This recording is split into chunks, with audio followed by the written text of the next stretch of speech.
Hello guys. मैं हूं प्रशांत और आपका स्वागत है मेरी एक और धमाकेदार वीडियो में। तो दोस्तों, आज मैं कुछ नया करने वाला हूं। मैं ड्रैगन बॉल सुपर की मांगा को एक्सप्लेन करने वाला हूं। हाँ, आप लोग सोच रहे हैं कि भाई एनीमे तो आ चुका है ना उसका। तो नहीं दोस्तों, मांगा और एनीमे में कई सारे डिफरेंस होते हैं। तो आज जो हूँ मैं उसकी मांगा को एक्सप्लेन करूँगा जो बहुत अच्छी है दोस्तों। और कई महीनों में जो मांगा है वो शायद एनीमे से भी बेटर है। चलो छोड़ो, तो अब शुरू करते हैं ड्रैगन बॉल सुपर का मांगा। Chapter number 1। Chapter number 1, God of destruction promotion. जिस सीन में हमें वीस, लॉर्ड बीरस, वेजिटा, गोकू और गोहान दिख रहे हैं। और क्योंकि आप ड्रैगन बॉल से अच्छे से वाकिफ हो, इसलिए मैं ये नहीं बोल रहा कि भाई ये बंदा वो है, ये बंदा वो है। नहीं, मैं जो इस नई मांगा में जो ड्रैगन बॉल सुपर की मांगा है उसमें जो कैरेक्टर्स इंट्रोड्यूस हुए बस उनके नाम ही लूँगा।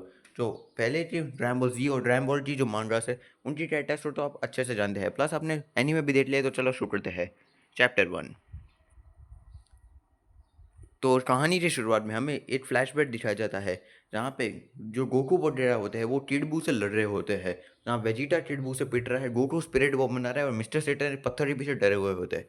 और हमें नरेटर बताता है सबसे ताकतवर दुश्मन किडबू के साथ लड़ाई हुई थी जो अभी आया ही था। और वो इतना ताकतवर था कि पूरी पृथ्वी तबाह होने की कगार पे आ गई थी।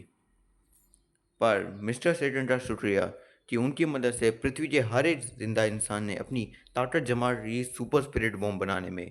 और हमें दिखाई देता है कि सारे लोग मिस्टर सेटन का नाम लेते गोकू के स्पिरिट बॉम्ब में एनर्जी दे रहे होते हैं। और गोकू फाइनली अपने स्पिरिट बॉम्ब को छोड़ देता है और फाइनली स्पिरिट बॉम्ब के द्वारा किडबू तबाह होने लगता है। और अंत में गोकू ने किडबू को हरा दिया और पूरी पृथ्वी को वापस से ठीक कर दिया शांति से। और अब कुछ दिन और कुछ महीने बीत चुके धीरे धीरे। और हमें कहानी के प्रेजेंट टाइम में दिखाया जाता है कि जो गोकू है वो एक ट्रैक्टर पे बैठा बैठा खेत जोत रहा होता है। पर गोकू की शक्ल से पता चला कि वो उसे ये काम करके बिल्कुल मज़ा नहीं आ रहा होता है। और फिर अगले सीन में गोकू वहाँ से ले ही रहा होता है कि तभी वहाँ पे गोटेन आता है। वो बोलता है डैड, मैं आपके लिए कुछ खाना लाया हूँ।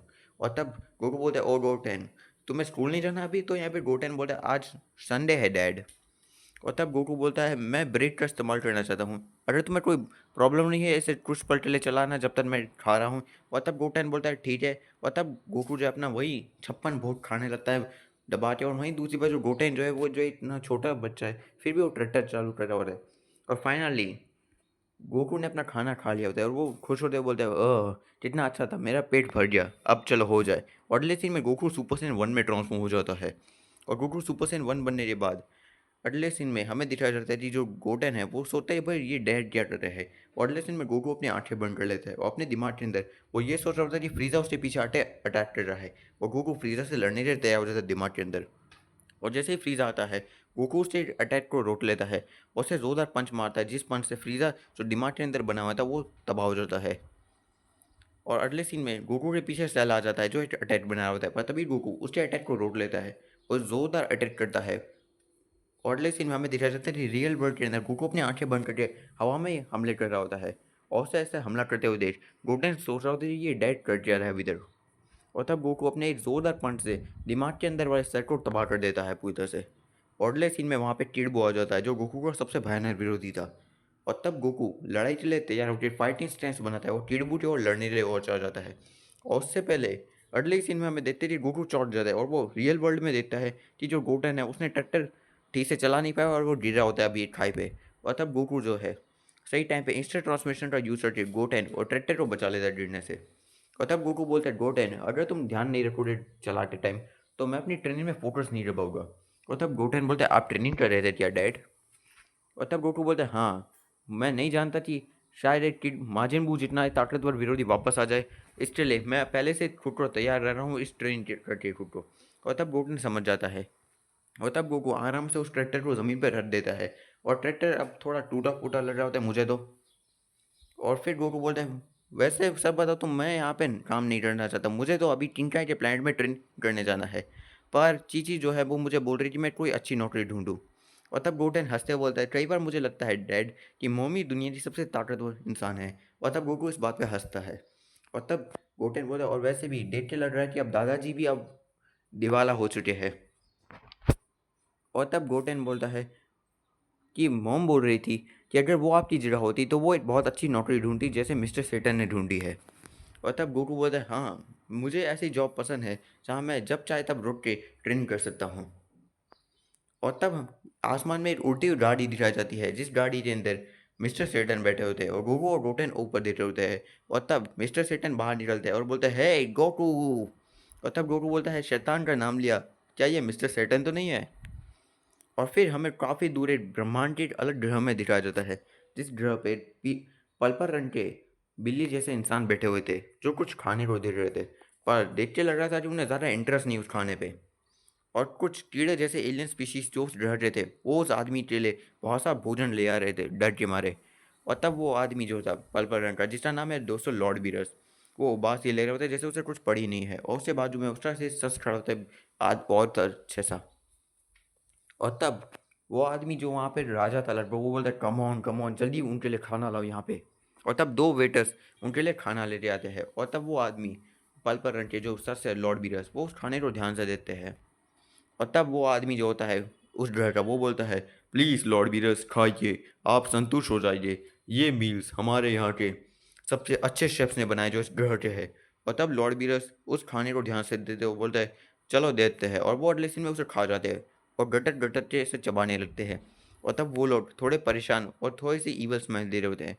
और हमें देखने को मिलता है कि उनमें से एक शेफ जो है, उससे हाथ में जहर की बॉटल रखी होती है, जिसका ये मतलब है कि उन्होंने लॉर्ड बीयर से खाने में जहर डाला होता है। और तब लॉर्ड बीयर शांति से खा रहे होते हैं, और उसके बाजू का जो सस जिसका नाम वीस है, वो उसे देखते हुए शांति से देख रहा होता है, बस कुछ बोलता भी नहीं है। और तब लॉर्ड बीरस अपनी ज़बान से स्वाद लेते हुए मज़ा करते हैं। और तब वो आदमी थोड़ा सा चौंक जाता है। और तब लॉर्ड बीरस बोलते हैं, ये चीज़ लगभग अच्छी थी, इसका जो स्वाद था वो एकदम मेरे टाइप का था। और तब वो आदमी चौंक जाता है, भाई इसने जहर था फिर भी ये आराम से कैसे जीवित अभी तक। और तब वो थोड़ा परेशान होता है, बोलता है कि मुझे ये सुन के अच्छा लगा आपको ये। और तब लॉर्ड बीएस बोलते हैं, बाय द वे, क्या तुम्हें सच में लगता है कि तुम मुझे ऐसे फालतू से जहर से मार सकते हो? इसका ये मतलब था कि लॉर्ड बीएस को मालूम है कि उसने जहर डाला होता है खाने में। और तब वो आदमी डर जाता है और उससे चमचे भी डर जाते हैं, भाई इसे मालूम है उसे कुछ भी नहीं हुआ। और तब हमें दिखाया जाता है कि जो उससे बाजू का सर है, जिसका नाम वीस है, वो ऐसे अपना सर हिलाता है जैसे उसे मालूम था कि यही होगा, उसे इन सब चीज़ों से पड़ी भी नहीं होती। और तब वो आदमी बोलता है, पॉइजन मुझे नहीं मालूम है आप क्या बोल रहे हैं, पर शायद आपको ये पसंद नहीं है, क्यों ना आप हमारे यहाँ का वेजिटेरियन विंसो ओटो सूप पीजिए। और तब बीरस थोड़ा चौंक जाता है और वो बोलता है, वेजिटाबल विंसोटो सूप। और हाँ, वो वेजिटेबल के जगह वो वेजिटाबल बोलता है, यानी वेजिटा। और वो ऐसा क्यों बोलता है, शायद उसे कुछ याद आ रहा था। और तब वो बोलता है आदमी, हमारा सूप जो यहाँ का सबसे प्रसिद्ध और अपहचान वाला सूप है। और तब लॉर्ड बियर्स बोलते हैं, बहुत हो गया, इससे अब कोई फर्क नहीं पड़ता। और तब वो बोलता है स्माइल के साथ, तुम्हारे लिए बुरी खबर है, क्योंकि मैंने फैसला किया कि मैं तुम्हारे घर को तबाह करूँगा। और लेकिन वो सभी लोग बोलते हैं, अगर यही बात है तो हमें भी ये करना है। और लेकिन मैं अपने सारे बंदूकें और तीर कमान निकाल लेते हैं लॉर्ड बियर्स करने के लिए। और लॉर्ड बियर्स बस अपनी उंगली में अटैक बनाते हैं, और लेकिन में बूम, एक जोरदार ब्लास्ट होता है। और हमें दिखाया जाता है कि वो जो पूरा घर था और लेकिन में टुकड़ों में बढ़ जाता है। और उसके अंदर हमें दिख रहा है कि जो लॉर्ड बीरस और वीस होते हैं, वो दोनों शांति से खड़े होते हैं जैसे उनके लिए ये कुछ भी नहीं है। और तब वीस बोलता है, जैसा कि आप चाहते थे वो ग्रह अंत में तबाह हो ही गया। और तब वीरस बोलता है, हाँ मैं ऐसे लोगों को ज़्यादा दिन जीने नहीं दे सकता। और तब लॉर्ड बीरस बोलता है स्माइल के साथ, वैसे मुझे कुछ याद आया, मुझे अपने सपने के बारे में याद आया है। और तब वीस बोलता है, एक सपना, किस प्रकार का सपना? और तब हमें वापस पृथ्वी के अंदर का सीन रह जाता है, जहाँ मिस्टर सेटन ने गोकू और गोटेन को कुछ बोला होता है। और तब गोकू चौंकते बोलता है, वाओ, 800 मिलियन जेनी, वो भी हमारे लिए। और तब मिस्टर सेटन बोलता है, सच बोलूँ तो फिर ये पूरी दुनिया शांत हो चुकी है, और क्योंकि मुझे एक पुरस्कार मिला दिया है क्योंकि पृथ्वी को वापस बचाने के लिए, तुम जानते हो, तो मैं, और उन्होंने मुझे एक बहुत ज़्यादा अमीर अवार्ड भी दिया है। पर क्योंकि ये तुम हो जिस सबसे ज़्यादा इससे हकदार हो, इसलिए मैं ये तुम्हारे लिए लाया हूँ। और आप लोग नहीं जानते, तो जब यहाँ पे मिस्टर सेटन ने ये बोला था कि मार्जिन बू को मैंने रोका था, तो सभी लोगों ने दुनिया में उन्हें बहुत बड़ा अवार्ड दिया है। और यहाँ पे मिस्टर सेटन यहाँ पे गोकू को यहाँ पे पुरस्कार देना चाहते हैं, इसलिए गोकू ही था जिसके साथ ये सब हुआ था। पर गोकू बोलता है, हमें पैसे नहीं चाहिए। तो तब मिस्टर सेटन बोलते हैं, ओह कम ऑन, ऐसा मत बोलो। और तब गोकू बोलता है, आफ्टर ऑल मैं एक लौता इंसान नहीं था जिसे ऐसा किया, और वैसे भी तुमने भी तो अपना बेस्ट दिया था। और फिर गोकू अपनी गवारपंती करता है और बोलता है, वो भी हो जो भी हो, मुझे बताओ कि आखिर 800 मिलियन सैनिक में अरे कितने ज़ीरोस होते हैं पूरे। और तब मिस्टर सेटन थोड़ा सोचते हुए बोलते हैं ज़ीरोस लगभग 1000। और तब गोकू सोचते हुए बोलता है 1000, इतना तो मैं कभी गिन भी नहीं सकता, मैं वापस से बोल रहा हूँ, हमें ये पैसा नहीं चाहिए। और तब गोटेन बोलता है पर डैड आप इसे रट लीजिए तो फिर आपको ज़्यादा काम करने की ज़रूरत भी नहीं पड़ेगी, और मोम भी जो है आपको किंग का के वहाँ ट्रेनिंग करने के लिए जाने दीजिए। और गोकू बोलते हैं हाँ पर। और तब मिस्टर सेटन बोलते हैं गोकू कम ऑन, गोटेन की बात मानो जो वो बोल रहा है। और तब गोकू दिमाग में थोड़ा जोर देता है, और फिर गोकू बोलता है ठीक है मैं ये रट लूँगा। और तब मिस्टर सेटन खुश हो जाते हैं और बोलते हैं ये बहुत बढ़िया है। और तब गोकू बोलता है शुक्रिया, आप सच श्योर है ना कि आपको इसकी ज़रूरत नहीं है। और तब मिस्टर सेटन बोलते हैं हाँ पर इसके बदले में वो जो राज है उसे हमारे बीच में रहने देना। और तब गोगो और गोटेन उसे हाँ में इशारा करते हैं, और फिर हमें वापस अंतरिक्ष का सीन दिखाया जाता है जहाँ लॉर्ड बीएस और वीस शांति से खड़े होते हैं।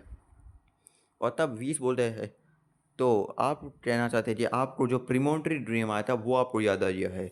और तब लॉर्ड बीएस बोलते हैं हाँ, उसमें मैंने एक बहुत ताकतवर योद्धा देखा था जो मेरे सामने खड़ा हो सकता था, और जितना मुझे याद है वो खुद को सुपर सेयन गॉड बुला सकता था। और दोस्तों ये सुपर सेयन गॉड हम पहली बार सुन रहे हैं, जबकि अभी तक हमने बस सुपर सेयन 2 और सुपर सेयन 3 सुने थे। और तब वीस भी थोड़ा सोचता है, वो बोलता है एक सुपर सेयन गॉड हाँ। और तब वीरस थोड़ा दिमाग पे जोर डालते हुए बोलता है हाँ शायद रूट्स ऐसा ही था, या फिर शायद ऐसा नहीं भी हो, क्योंकि लॉर्ड बीएस को अभी तक पूरी तरह से याद नहीं आया होता है, बहुत टाइम हो गया ना इसलिए। और तब वीस बोलता है माय मेरे अनुसार से हमें आपके महल में जाना चाहिए जहाँ आप शायद शांति से याद कर सके। और तब बीरस बोलता है हाँ चलो चलते हैं।